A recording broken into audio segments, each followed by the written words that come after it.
근데 이제 이게 이제 농약으로 분류가 되다 보니까 소비자가 좀 좋아하겠습니까? 안 좋아하죠, 그죠? 근데 실제로 세척하고 나면은 다 없어집니다. 다 없어지는데 이제 이런 문제 때문에 근데 소비자한테 고시를 해야 되니까 에터폰을 쳤다 이렇게 하기 때문에 이제 이런 문제 때문에 다른 대사체 농업이 필요하다. 다른 대사체 농업이. 그래서 실제 트리트먼트를 해보니까 뭐 에틸렌하고 에테폰을 쳐보니까 거의 함량이 유사하더라. 큰 차이는 없더라. 그래서 생육시기별, 콩의 생육시기별을 보니까 R1에 이파리가 꽃잎이 생기고 이제 벌이나 이런 것들이 이제 자동 그 표정 우리가 뭐냐 소위 말하는 교배를 하겠죠, 그죠? 그래서 R3에서 까투리가 열리기 시작하고 R5에서는 이제 콩이 종자가 생깁니다. 그리고 R7, R8을 해서 이제 소위 말해서 R7 정도 되면은 뭐다? R6부터 노란 콩잎이 만들어지게 됩니다. 콩이 다 익으면 이제 그때 보니까 이 부분을 우리가 보통 R1 스테이지까지는 바라가 콩 종자를 땅에 심으면은 이제 바라가 되고 식물체가 쭉쭉쭉 올라오면서 R1 스테이지까지 영양 생산이라고 그러고 그 다음에 R2 스테이지부터는 생식 생성이라고 해요. 살아남기 위해서 생식입니다.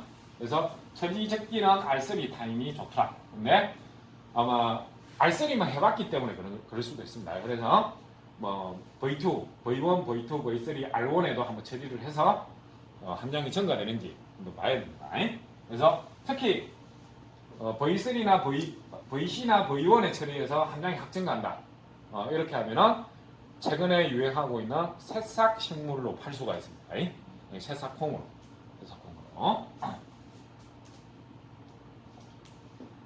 그래서 일반 콩잎하고 파반토 콩잎이 대사체 분석을 했는데 익스트랙션에서 이제 다양한 물질들을 분석하고 그 다음에 메타볼릭 네트워크와 관계 아까 시그널링 생합성 경로들을 유전체나 트랜스크립터 또는 프로테오믹스를 통해 가지고 이제 분석을 합니다. 뭐 보니까 일반 콩잎하고 안 친구하고 친구하고 보니까 에틸렌 친계 이스프라본 쪽에 훨씬 많이 모이더라. 이거는 이제 통계 처리하는 겁니다. 이쪽에. 그 다음 쭉 해보니까 역시 이쪽 부분에 에틸렌 친계 이스프라본 화합물들이 많이 나오더라. 그 다음 역시 에테폰을 처리한 것도 에틸렌하고 동일한 결과가 나오더라. 역시 동일한 결과 파일로 했을 때 PLSDA 스코어 파일로 플로트로 했을 때 똑같은 양상이 나오더라. 그래서 헤타맵으로 통해 가지고 했을 때 뭐 다이디진 일반 콩잎 그 다음에 우리 처리한 거 이렇게 했을 때 이렇게 많이 나오더라. 처리한 것들이 역시 똑같은 에테폰 그런 내용입니다. 그래서 잠시 여기까지 하고 5분만 쉬었다가 바로 이제 지금까지는 물질 분석이었다면 이제 이스포라본을 합성하는 유전자 셀 시그널링 이걸 이제 분석하는 결과 물질은 증가가 되는데 어떤 유전자들이 발현이 돼서 그렇게 물질이 증가됐는지 그에 대해서 이야기를 하도록 하겠습니다. 이어서 이제 지금까지는 에틸렌 가스나 에테폰 공유체를 쳤을 때 이스포라본 함량이 증가한다는 걸 확인을 했습니다. 그죠?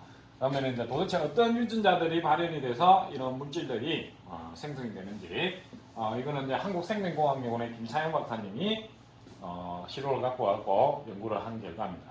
그래서 실험 방법은 토탈 RNA 추출하고 그 다음에 cRNA를 왜냐하면 진핵생물은 유전학 시간이나 이런 분자생물학 시간에 배웠겠지만은 원핵생물하고 달리 뭔 부분이 있냐면은 인트론이라는 부분이 있습니다. 그래서 인트론이라는 부분은 단백질을 코딩하지 않는 부분입니다.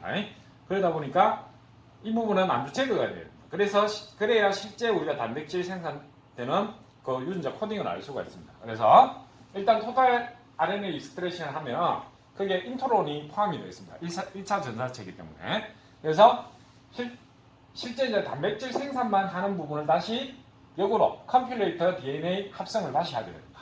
다시 합성해서 cDNA 합성을 한 다음에 이 cDNA를 이제 주용을 해서 프라임 디자인을 해가지고 리얼타임 PCR을 통해 가지고 어떤 유전자들이 발현이 되는지 그걸 이제 연구를 하는 겁니다. 보니까 이제 이런 생합성 경로에 보면은 보통 이제 페니랄란이 아까 전에 방향적 아미노산에서 출발한다 그랬죠. 대부분 플라보노이드 화합물들이 이 합성 경로인데 PLA가 되고 CH4가 되고 CH4가 되고 CSI, FID 쭉 해가지고 말로니 제네스틴이 합성이 됩니다. 실제 콩이나 콩잎에는 원천적으로 말로니 제네스틴이 많습니다. 원래는. 그 다음에 이제 역시 CS나 CSR이 쭉 해서 똑같은 유전자 발현을 통해 가지고 뭐가 됩니까? 말로니 다이어디젠이 됩니다. 이런 생합성 경로를 통해서 일어나는데 그래서 여기에 강요되는 여기 CS 계열이나 AFS 계열 유전자 발현을 조사를 해봤습니다. 그래서 이제 처리 시간 0, 24시간, 72시간을 했을 때 24시간 때 가장 많은 유전체가 발현이 되면서 즉 아이소프라보닌이 많이 합성이 되더라는 결과입니다. 그럼 두 번째는 프로테오믹스 기법을 이용해서 이제 실제 아미노산 분석에 관한 내용입니다. 아미노산 분석. 이거는 이제 부산대학교 김선태 교수님이 이제 연구한 결과인데 에틸렌하고 AAB하고 에틸렌 또는 AAB 에틸렌을 쳤을 때 이런 이제 시그널링 패스웨이에 의해서 아미노산들이 생성이 되는데 또는 제네스틴이 이 패스웨이에 의해서 이제 생성이 됩니다. 세포 내에서 그러니까 아이소프라본 식물 세포 내에서 아이소프라본을 생성하는 기작입니다. 기작. 그래서 이제 유리아미노산은 분석, 유리당하고 유리아미노산을 분석하는데 이제 GC하고 큐터 포맷을 이용해서 이제 물질을 먼저 분석을 했습니다. 그래서 무처리경 같은 경우 아미노산이 들었기는 들었는데 특히 에틸렌을 처리를 했을 때 아스파티게시드, 아스파라진, 알라닌, 발린, 가바 이런 것들 함량이 엄청나게 증가를 하더라는 걸 알 수가 있습니다. 그런 함량입니다. 그래서 보니까 비필수 아미노산은 약 7배 증가하고 그다음에 우리가 보통 필수 아미노산이라고 해갖고 8가지가 있습니다. 근데 히스티딘은 어른이 되면은 필수 아미노산이 아닙니다. 어른이 되면은 이걸 생체 내에서 합성을 할 수 있습니다. 근데 애들 영유아기 한 8세 이하는 뭘 한다? 이걸 합성할 수 있는 유전자가 아직 발달이 안 되어 있다. 그래서 히스티딘은 어린애에 필요한 필수 아미노산이라고 합니다. 그래서 보통 이 8가지를 우리가 필수 아미노산, 필수 아미노산인 거 뭐죠? 생체 내에서는 합성이 안 되기 때문에 꼭 식품으로 섭취를 해야 되는 걸 우리가 필수 아미노산입니다. 비필수 아미노산 생체 내에서 다 합성이 됩니다.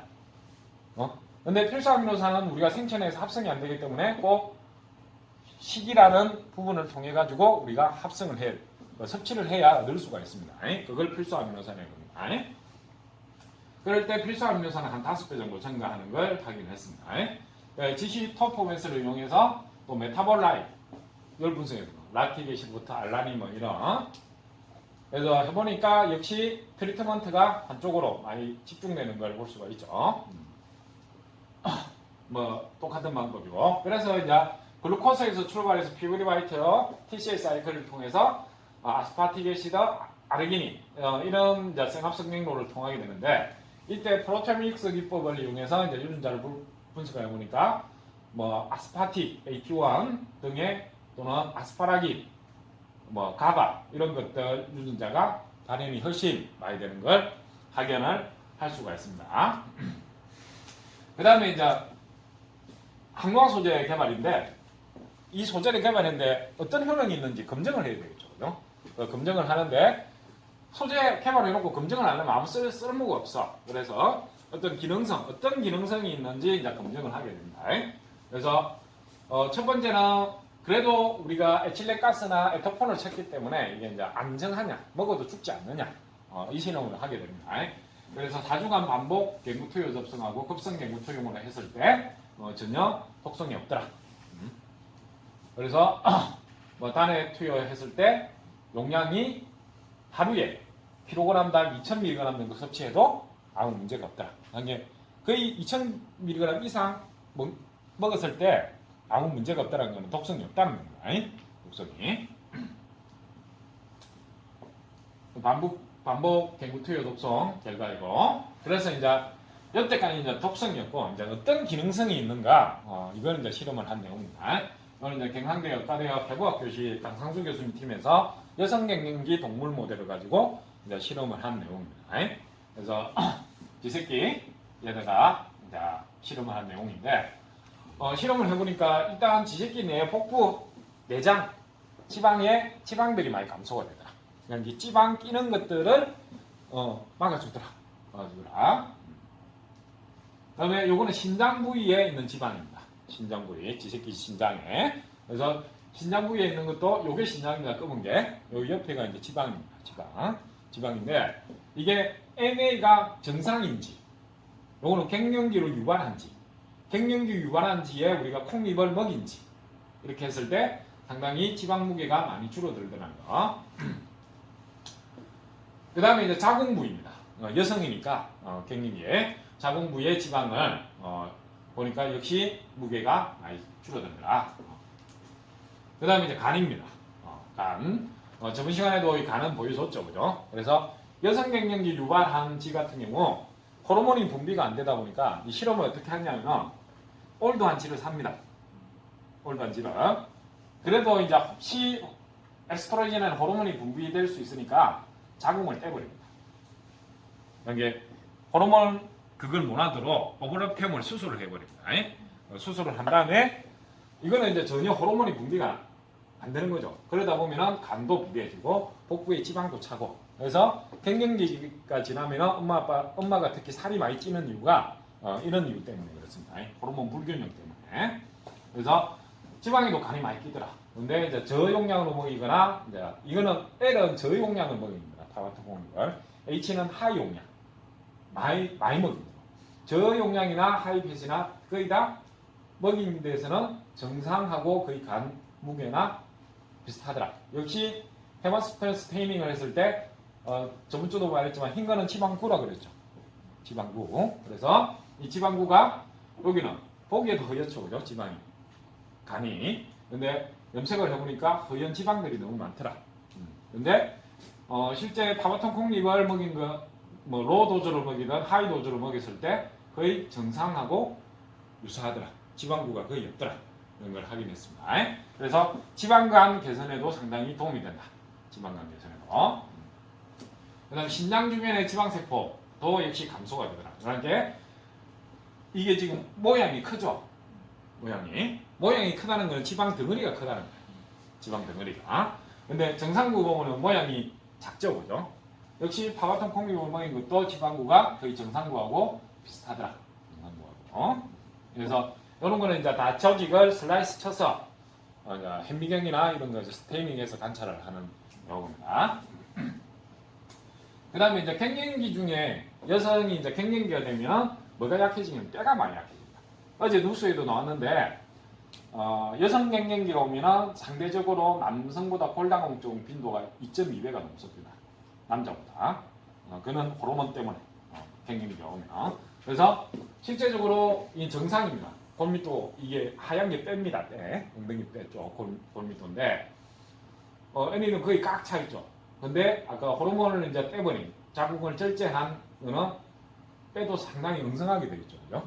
근데 로우 도즈나 하이 도즈 같은 경우 좀 뭐 정상보다 그렇지 않지만 많이 개선되는 걸 확인할 수 있죠. 요거는 이제 우리 병원에 가면 NMR 찍죠. 빼. 그 동물 찍는 NMR 기계가 있어. 그거 갖고 이제 찍은 겁니다. 이제 그랬을 때 이 뼈가 어떻게 이제 기전 연구를 하게 되는데 그게 관련된 유전자들을 조사를 한 겁니다. 그래서 보니까 골밀도 증가, 그다음 뼈 용적비 증가, 뼈 장기 등 간격 감소, 그다음 뼈 장기 등의 증가 이런 효과들을 보더라. 대퇴골에. 그다음에 관련된 유전자를 분석을 했습니다.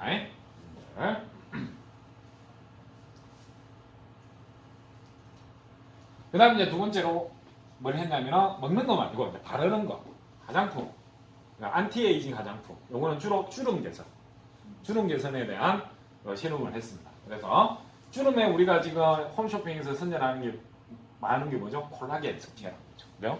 콜라겐. 근데 실제적으로는 뭐 여기서 말해도 되는지 모르겠지만 콜라겐은 펩타이드 분자지만 분자량이 큽니다. 크기 때문에 실제적으로 세포에 안 들어간다. 사기치고 있는 거야. 사기치고 있는 거. 조금 바르면 나아지긴 나아지겠지. 근데 방송에서처럼 그렇게 주름 개선 효과가 크진 않습니다. 콜라겐 섭취나. 왜냐? 뭘 세포 안에 들어가야 뭐가 작용을 하고 할 건데 분자량이 크기 때문에 세포 안에 이동이 잘 안 됩니다. 이게 한 10% 정도 이동되고 90%는 다 소변이나 대변으로 빠진다고 보면 됩니다. 이거는 이제 콩잎은 그래서 이제 저분자 천연물질을 섭취를 하면 세포 내로 이동이 가능하기 때문에 정확하게 작용을 할 수 있다는 겁니다. 해보니까 노르말의 이제 플라버, 콜라겐 플라버인데 이런 식으로 오버로텀하는 건 상당히 얇아진 걸 하게 되었습니다. 그런데 가보통 콩잎을 같이 먹는 거는 정상 수치하고 거의 비슷해있더라. 그래서 콜라겐 에세이 이제 해보니까 이런 식으로 농도가 나왔고, 그다음 유전자 발현도 역시 콜라겐 유전자 발현 이런 식으로 봤을 때 가보통 콩잎 먹인 게 콜라겐 합성 유전자를 활성화시키더라. 이게 콜라겐이 없어졌는데 이제 호르몬이 분비가 안 되다 보니까 여성은 남성보다 주름이 더 빨리 생깁니다.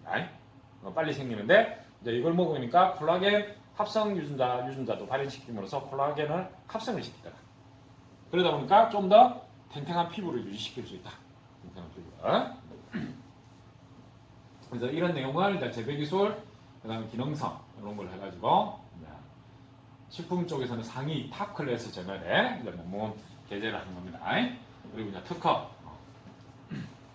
이제 실용화 재배기술을 이제 개발 연구를 했는데 지금까지 실험실에서 했고, 그러면 이제 실제 이제 농민들이 생산을 하면 어떻게 됩니까? 필드에서 실험해봐야 되죠, 그죠? 필드에서 실험해서 이 물질이 진짜 많이 나오는지 그런 걸 이제 알아봐야 됩니다. 그래서 실용화 재배기술을 했는데 경남 진주시 미천면 쪽에 이제 농가들을 섭외해갖고 A, B, C 세 지역에서 이제 실험을 하게 됩니다. 그래서 이런 식으로 이제 콩잎 파종하고 떴을 때 아까 전에 R3 스테이지 준비됐을 때 몇월 달 정도 되면 8월 달, 7월 말에서 한 8월 쪽 그때가 됩니다. R3 스테이지가. 그래서 이때는 뭘 치냐면 에틸렌을 치면 에틸렌은 가스는 이제 바로 날아가 버리니까 가스 치면 하늘로 바로 날아가 버리죠. 가벼우니까. 그래서 뭘 쳤냐면 에테폰으로 칩니다. 이게 이제 농약 살포하듯이 이렇게 이제 살포를 합니다. 그런 후에 아까 최적 수확 시기가 며칠이라고 했죠? 3일에서 4일이라고 했죠. 그래서 3일에서 4일 후에 이런 식으로 수확을 합니다. 수확을.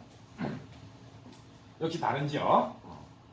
그리고 이 지역은 뭐냐면은 에터폰을 안 친 컨트롤국 대조. 그걸 이제 갖고 와서 건조시켜갖고 이제 진공포장해서 이제 이동을 합니다. 그리고 이제 기업 주도로 이거는 이제 남해에서 했어요. 남해하고 진주에서 두 군데서 해서 해보니까 수확 시기가 8월 달에 몰리더라고요. 너무 많이 와. 요거는 이제 요 건조기는 뭐냐면은 담배 알죠? 담배물 요 건조하는 담배꿀입니다.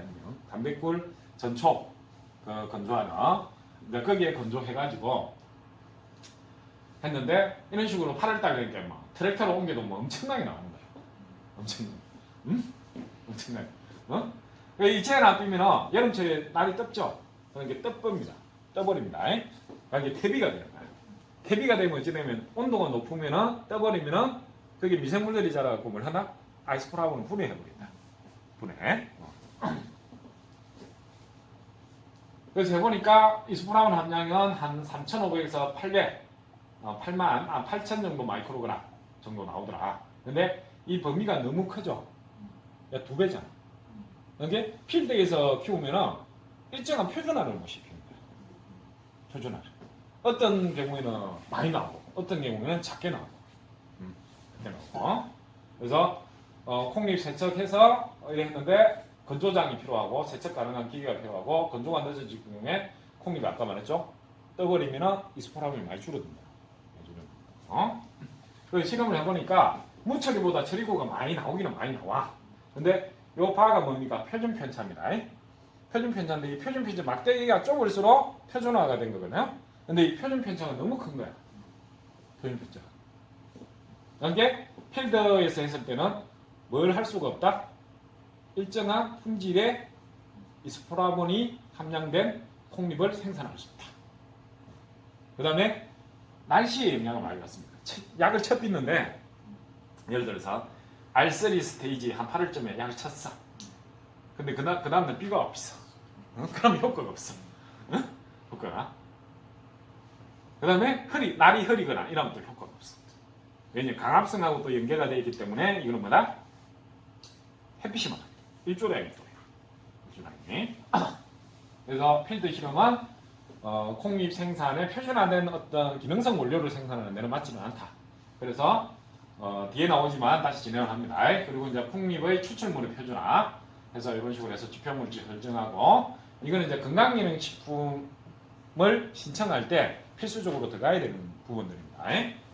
그래서 이런 이제 표준화 원료 시험 보고서도 만들고 이렇게 했습니다. 그리고 기술 이전하고 근데 산업화가 이제 지연이 되고 있는데 그 이유는 기술 이전은 했지만 아까 제일 문제가 필드에서 생산될 때 뭐가 문제라 그러죠? 콩잎의 표준화 생산 기술이 아직 안 되더라. 일정한 물질이 생산된 그때를 제공을 해줘야 되는데 생산을 해야 되는데 너무 표준 편차가 크니까 그게 안 되더라는 거예요. 그래서 기업에서 일하기가 힘든 겁니다. 기업에서. 그래서 이제 하는 게 일명 메타볼레이트 파밍, 스마트 메타볼레이트 파밍을 해서 스마트 팜에다 이제 한번 적용을 하는 겁니다. 그래서 간이학식으로 스마트 챔버를 만들어가지고 해보니까 역시 이 안에 일정 공간 안에서 처리를 해보니까 처리구가 훨씬 많이 나오더라. 많이 나오더라. 왜 이제 필드가 아니고 요게. 그 다음에 이제 스마트 팜의 장점은 연중할 수 있다. 그다음 연중 가능하고 어떻게 물량을 조절할 수 있다. 근데 필드는 아까 어찌 됩니까? 8월달에 집중적으로 나오고 집중적으로. 그래서 그런데도 이렇게 해보니까 온도, 속도 조절하고 에틸렌 농도 조절하니까 에스트로겐뿐만 아니라 아미노산도 증가하더라. 이 결과를 얻었습니다. 그래서 역시 에스트론뿐만 아니라 아미노산 논문 처리보다는 스마트팜에서 24시간 처리를 했을 때 상당히 증가하다는 걸 확인을 했습니다. 그래서 뭐 이런 식으로 생산된 걸 세척하고 이제 재배시설, 건조시설해서 생산할 수가 있다. 그 다음에 스마트 챔버에서는 스마트팜에서는 에틸렌 농도만 일정하게 쳐주면 항상 표준 편차 값이 600에서 800 정도 항상 생산이 됩니다. 600에서 800 정도. 그 다음에 이제 마지막으로 이런 콩잎이나 콩의 이제 바이오 컨저버 기술을 이용해서 저번 시간에 이거는 했던 내용이죠. 했던 내용. 그렇게 해서 우리가 전 세계 식품의 탑5 안에 드는 논문에 이제 게재를 한 내용입니다. 식품 쪽에 관련 논문이 전 세계적으로 한 120개 정도가 있습니다. 근데 그게 탑5위 저널입니다. 이게 푸드 케미스트리하고. 그래서 향후에는 대사체 농업을 어디로 갖고 와야 되느냐면 식물 공장 또는 스마트 팜에 갖고 들어가서 표준화된 생산해야 돼요. 물론 지금은 이제 대부분 콩잎 연구였는데 콩잎 말고도 아까 새싹보리, 뭐 메밀, 밀, 그 메밀, 썬메밀에는 뭐가 많이 들어있냐면 루틴이라는 물질이 많이 들어있습니다. 루틴이라는 물질이 뭐냐면 당뇨에 좋은 소재. 그다음 밀 같은 경우도 폴리코사놀이나 다른 화합물질, 유용성 물질이 많이 들었습니다. 그 밀을 싹을 키우다 보면 싹을 키우. 근데 이제 새싹 밀을 만드는 거예요. 새싹 보리처럼. 근데 노지에서 했을 때는 아까 문제가 뭐였죠? 콩잎하고 똑같은 현상이 일어난다. 뭐 물질의 표준화가 없다. 물질의 표준화가. 그래서 어떤 스마트팜 안에 갖고 가서 이용을 합니다. 그래 이렇게 생산된 물질들은 어떻게 해야 됩니까? 뭐 발효를 시킨다든지 또는 새로운 유전체 를 발견한다든지 또 새로운 기능성 물질을 발견한다든지 이런 연구에 이용을 하는 겁니다. 오늘 수업은 여기까지고 이제 3주 동안 제 수업을 들어줘서 고맙고 혹시 궁금한 점이 있으면은 메일을 남기시든가 이렇게 하십시오. 여기서 수업 마치도록 하겠습니다.